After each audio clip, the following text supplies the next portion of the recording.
Something's not right here. Now that we're a year into the Wii's life, gimmicky GameCube to Wii conversions are supposed to be something that died along with Twilight Princess and Super Paper Mario. In particular, Nintendo should be well past grafting Wiimote controls onto long-delayed games, focusing more on creative controller utilization and titles that really make its licenses shine. This is definitely not the case with Donkey Kong Barrel Blast.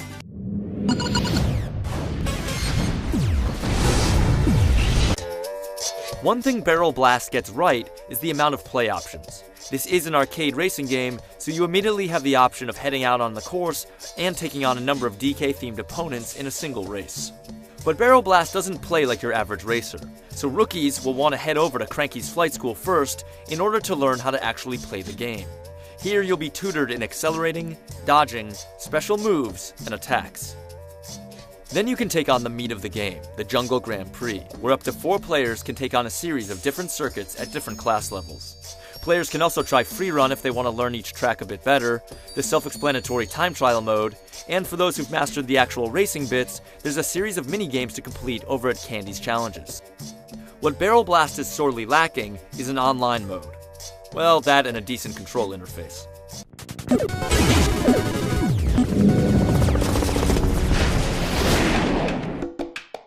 Barrel Blast began life as a GameCube game, one that was to extend the life of the Bongo controller, packed in with games like Donkey Konga and the excellent Jungle Beat. Accelerating would mean alternating strikes on the left and right bongos, turning left or right would mean hitting that particular drum, and so forth. But when the game made the leap to the Wii, it left the Bongo control scheme behind in lieu of Wiimote and nunchuck support. And that's where the proverbial wheels fell off.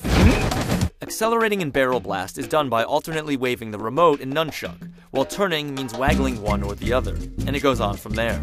In order to keep players from getting too tired, you only ever have to accelerate your character until they reach max speed, at which point, they'll stay there until they hit something. The controls are a joke.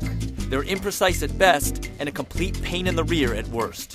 And since the whole scheme offers such little actual control over your barrel blaster, the game basically plays itself. You won't steer around corners, you'll simply steer to avoid obstacles. Most navigation is done automatically. And again, since the control is so imprecise, the game runs at a snail's pace compared to other racing games. It's the worst kind of gimmicky design that's normally relegated to cheap third-party releases for the Wii and DS. And besides, would it have been so hard to include bongo support for Barrel Blast anyway? The controller is fully compatible with the Wii.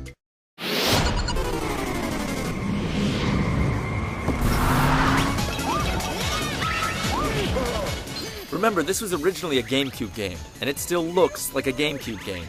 Thankfully, with characters like these, colorful backgrounds and jungle themes are far more important than high-definition graphics and high polygon counts. After all, the DK characters used here are all based on their models in Donkey Kong Country, which came out over a decade ago. In fact, that's the only real complaint most will have with the look of Barrel Blast. Why does this look like a warmed-over 3D version of a game from the mid-90s?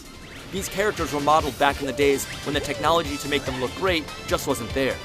It's strange that Nintendo has decided to go back to these rarefied versions of its oldest character, rather than sticking to the redesigns we saw in the Game Boy Advance game, King of Swing. Had Barrel Blast come out just after the Wii's launch, it would be forgivable, if still not a very good game. But at this point in the system's life cycle, releasing long-delayed GameCube games with Wii controls grafted onto them is a no-no, especially when said game is published by the system's manufacturer itself.